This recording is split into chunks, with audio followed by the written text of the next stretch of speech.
नमस्कार वैद्य जी। सभी दर्शकों को नमस्कार। वैद्य जी, किस उम्र से आप आयुर्वेद से जुड़े हुए हैं? मैं लगभग 1992 से जुड़ा हूँ इस लाइन से।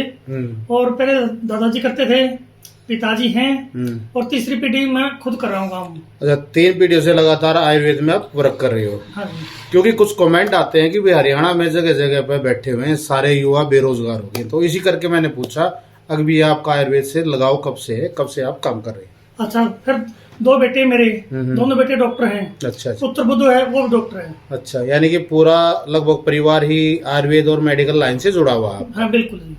अच्छा वैद्य जी, किन किन दवाओं में स्पेशलिस्ट है आप? जैसे हर्निया हो गई है, हर्निया ठीक हो जाती है।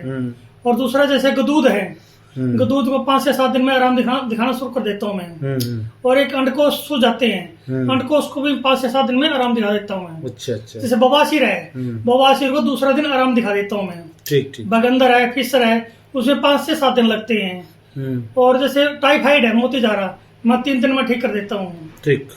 और रही बात पथरी या दर्द की बात करता हूँ मैं, इतनी देर में आधा कप चाय का पियोगे ना, इतनी देर में पथरी या दर्द ठीक कर दो गारंटी के साथ। अच्छा, पथरी कौन सी, पित्ताशय की है या गुर्दे की है? कौन सी पथरी हो, उससे दर्द की बात करें फिलहाल मैंने। हाँ, जो पेन है उस पेन में रिलीफ हो जाएगा। हाँ। रही बात साइज की निकालने की, वो साइज के ऊपर डिपेंड रहता है। मर्ची 4 mm की है तो 10-12 दिन की दवाई में निकल जाती है।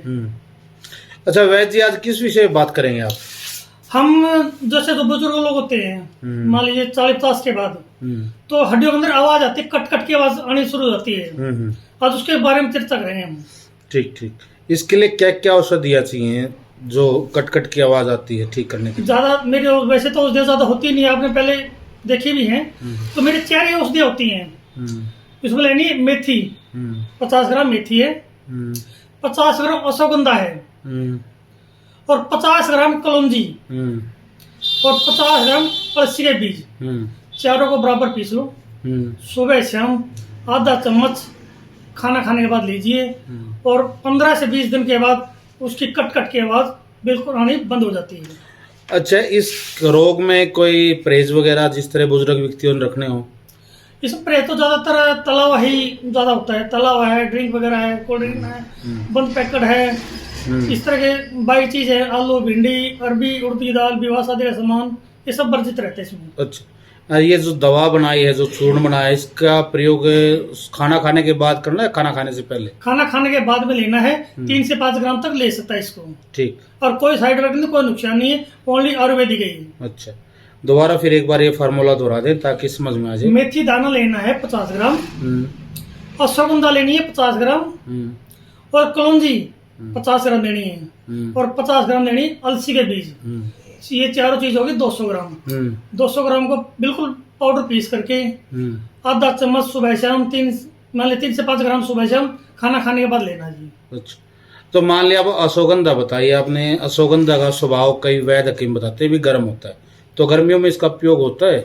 हाँ, कर सकते, कोई दिक्कत नहीं है। अच्छा। अलसी थोड़ी वैसी होती है, कलौंजी थोड़ी हल्की गर्म नहीं होती, ठंडी होती है। अच्छा, वो मिक्स करके आप प्रयोग कर सकते हैं? बिल्कुल कर सकते हैं, ऐसा कुछ नहीं। कोई दुष्प्रभाव शरीर के ऊपर कोई भी नहीं डालेगी। अच्छा। ओनली जो भी आयुर्वेद जड़ी बूटियां होंगी ना, कभी दुष्प्रभाव नहीं डालती। अच्छा वैद्य जी, आपका कोई संपर्क सूत्र है जिससे आप लोग संपर्क कर सकें? वैद्य राधेश्याम, ज्ञान तारा औषधालय, ज्ञान तारा कॉलोनी, ज्ञान तारा रोड, नजदीक बड़ी नहर, जींद। फोन नंबर मेरा 94 165 366। दूसरा नंबर है 999 19 56 366। हाँ, मेरे यूट्यूब चैनल भी है ज्ञान तारा औषधालय के नाम से। अच्छा, किस टाइम तक बैठते हो आप औषधालय में? और मिलने का समय मेरा है सुबह 8 बजे से लेकर दोपहर 2 बजे तक। ठीक है, धन्यवाद वैद्य। नमस्कार।